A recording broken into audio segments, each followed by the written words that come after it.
नमस्कार दोस्तों, स्वागत है आप सबका। दोस्तों, आप सबने एक धूर्त भेड़िए वाली कहानी तो सुनी ही होगी।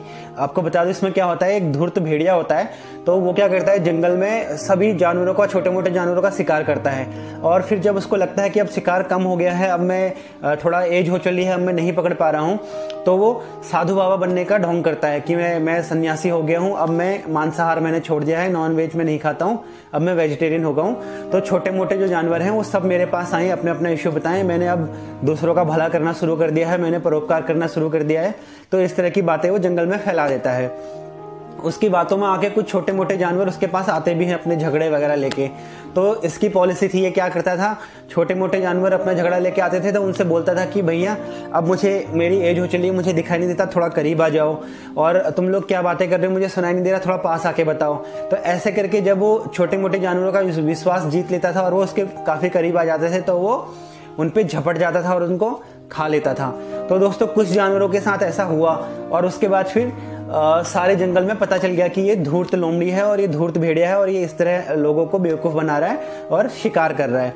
तो दोस्तों, सेम इसी कहानी की तरह कुछ इस टाइम पे चाइना ने भी किया है। दोस्तों, चीन भी इस धूर्त भेड़िया की तरह ही एक्टिव था।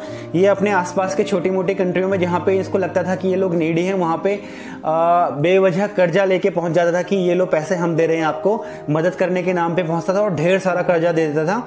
और उसके बाद जब वो कंट्री वो कर्जा लौटाने में असफल रहती तो फिर वो उसी कंट्री के कुछ हिस्से को अपना बना लेता, जैसा कि आपने देखा होगा श्रीलंका में हुआ है और पाकिस्तान में होने जा रहा है।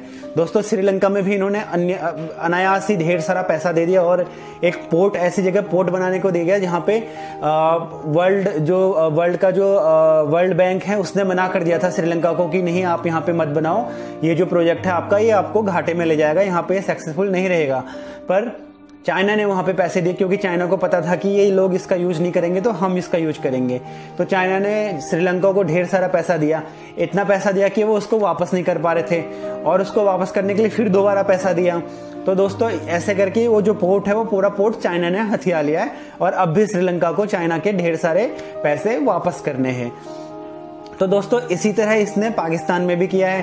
पाकिस्तान का हाल आप सबको पता होगा कि किस तरह पाकिस्तान में बहुत बुरे हाल हैं, गरीबी की मार झेल रहा है पाकिस्तान भी, पर फिर भी वो सीमा विवाद में उलझा रहता है, अपने वहां से टेररिस्ट इधर भेजता रहता है। किसके दम पे? चाइना के दम पे। तो ठीक है दोस्तों, ये तो मैंने आपको नॉर्मल थोड़ा सा बैकग्राउंड बताया इसका। अब मैं आपको फटाफट अपडेट बता देता हूँ कि वर्ल्ड में अभी क्या चल रहा है। दोस्तों, आपको पता होगा कोरोना वायरस जो चाइना से निकला था, तो बहुत सारे देश ऐसे हैं, डेवलप देश ऐसे हैं जो चाइना को इसके लिए जिम्मेदार समझते हैं, जो कोरोना वायरस निकला उसके लिए।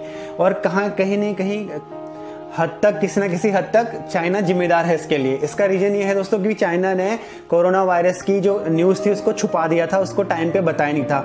अगर टाइमली ये खबर सबको पता चल गई होती तो आज दुनिया भर में इस तरह कोहराम नहीं मचा होता। तो दोस्तों, इसको देखते हुए यूएस ने तो पहले ही बोल दिया था कि ये चाइनीज वायरस है और चाइना को इसके लिए रिस्पॉन्सिबल समझा था। अब देश के और वर्ल्ड के और भी काफी सारी जो डेवलप्ड कंट्रियां हैं वो चाइना को इसके लिए जिम्मेदार मान रही हैं। और इसी के चलते फटाफट मैं आपको बता देता हूँ, अपडेट देता हूँ कि किस किस कंट्री ने चाइना के अगेंस्ट क्या क्या कदम उठाए हैं। सबसे पहले यूएस और चाइना के बीच में तो आप समझिए एक तरफ से कोल्ड वॉर या ट्रेड वॉर चल रहा है। तो यूएस ने चाइना की दो बड़ी कंपनियां थी जो उनको वहां से, स्टॉक मार्केट होता है जो वहां से ब्लैक लिस्ट कर दिया था, उनको हटा दिया था वहां से। और उसके बाद चाइना की ढेर सारी कंपनियां ऐसी हैं जो यूएस में लगभग ब्लैक लिस्टेड है, लगभग बैन है। और ये इन दोनों का चल रहा है, इंटरनल चल रहा है, वॉर चल रहा है यूएस और चाइना का। और इसके बाद दोस्तों, यूके ने भी इसको एक बड़ा झटका दिया था। यूके के जो प्राइम मिनिस्टर है उन्होंने यूएस को एक प्रस्ताव भेजा है। उन्होंने बोला है कि जो G7 हमारी कंट्री है, दोस्तों आपको पता होगा G7 एक ग्रुप है कुछ कंट्रियों का, डेवलप कंट्रियों का। तो उन्होंने कहा कि G7 जो हमारी कंट्री हैं उनके साथ साथ हम 3 कंट्रियां और मिलाते हैं, उसको D10 बोलेंगे, डेमोक्रेटिक 10।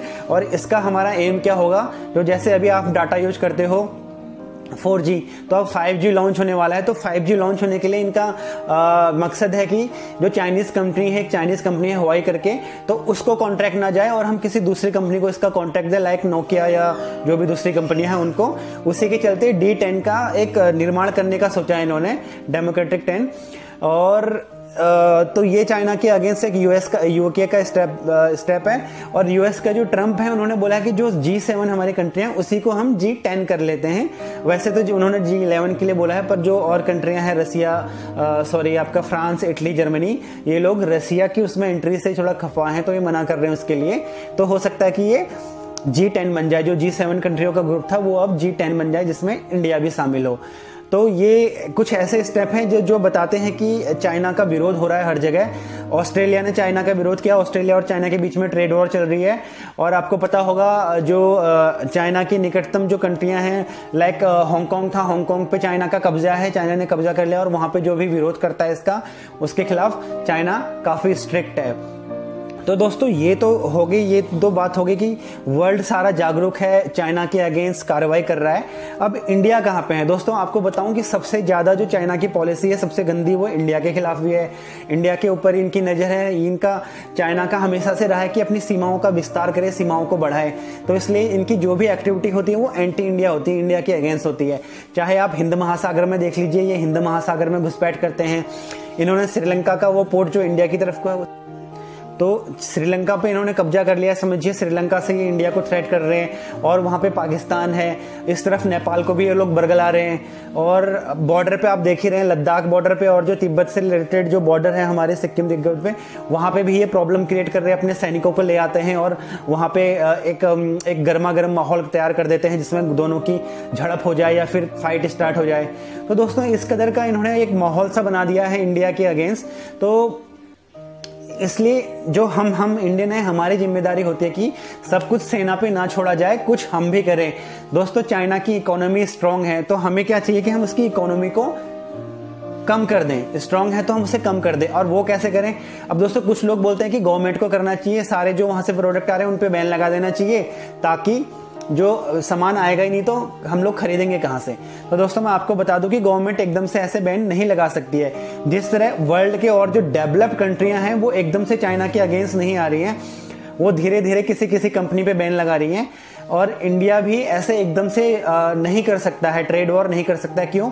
क्योंकि अगर चाइना से यहाँ सामान आ रहा है, अगर 200 रुपए का सामान आ रहा है, तो 50 या 70 रुपए का सामान इंडिया से भी चाइना जा रहा है, जो कि जाना जरूरी है। तो दोस्तों इस चक्कर में गवर्नमेंट तो इसका विरोध एकदम से नहीं कर सकती, पर as an Indian, as a citizen हम लोग कर सकते हैं। तो हम लोगों को करना क्या है, जो कि आजकल सोशल मीडिया पे बार बार वायरल हो रहा है, कि जो चाइनीज ऐप हैं आपके मोबाइल्स में उन्हें डिलीट करिए। और अपने घरों में जो हम प्रोडक्ट यूज करते हैं चाइना के, अब जो सामान आ गया उसे फेंका तो जा नहीं सकता क्योंकि महंगे आइटम है। तो नेक्स्ट टाइम के लिए तैयार रहिए। आप कभी भी सामान खरीदते हैं तो पहले पता कीजिए कि चाइना का तो नहीं है, क्योंकि जो आप पैसा दे रहे हैं वो कहीं ना कहीं चाइना को बिल्ड करने में हेल्प कर रहा है, और वही पैसा चाइना फिर हमारे अगेंस्ट यूज करता है, इंडिया के अगेंस्ट। ठीक है दोस्तों, पॉलिसी आपने देख ही ली होंगी कैसे इंडिया के अगेंस्ट से चारों तरफ से इंडिया को घेर रहे हैं। तो अभी हमारी रिस्पॉन्सिबिलिटी है कि हम चाइना के जो प्रोडक्ट है उनका बहिष्कार करें, उनकी जो एप्स हैं उसका बहिष्कार करें, चाइना का बहिष्कार करें। और जैसा मैंने आपको बताया कि वर्ल्ड में एक माहौल बन रहा है चाइना के अगेंस्ट, और उसका फायदा कहीं ना कहीं इंडिया को भी होना चाहिए और हो रहा है। और उसके लिए हमें दोस्तों जो मेक इन इंडिया है उसको बनाने के लिए आत्मनिर्भर भारत का जो स्लोगन दिया है प्रधानमंत्री जी ने, उस पर हम अमल करना होगा। और वो तभी हो सकता है जब हम चाइनीज प्रोडक्ट का बहिष्कार करें। ठीक है दोस्तों, अभी साउथ अफ्रीका या अफ्रीकन कंट्रीज में भी ऐसा ही हो रहा है, वहां पे भी चाइना का दखल कम हुआ है, तो उसका फायदा रसिया और इंडिया को पहुंचा है। चाइना के जो बिजनेस है वो साउथ अफ्रीका या अफ्रीकन कंट्रीज में थोड़ा कम हुआ है। तो दोस्तों इसी तरह चाइना को कम करना है, ताकि वो हमारे सीमाओं में घुसने का प्रयास ना करे, अपनी सरहदों पर रहे, अपनी हद में रहे। तो दोस्तों ज्यादा से ज्यादा प्रचार कीजिएगा। अगर आपने वीडियो यहां तक देख ली तो प्लीज ज्यादा से ज्यादा प्रचार कीजिए इस वीडियो का, लोगों को बताएं कि कितना जरूरी है हमारा चाइना का बहिष्कार करना। ठीक है दोस्तों, इजाजत दीजिए, फिर मिलते हैं। Thank you.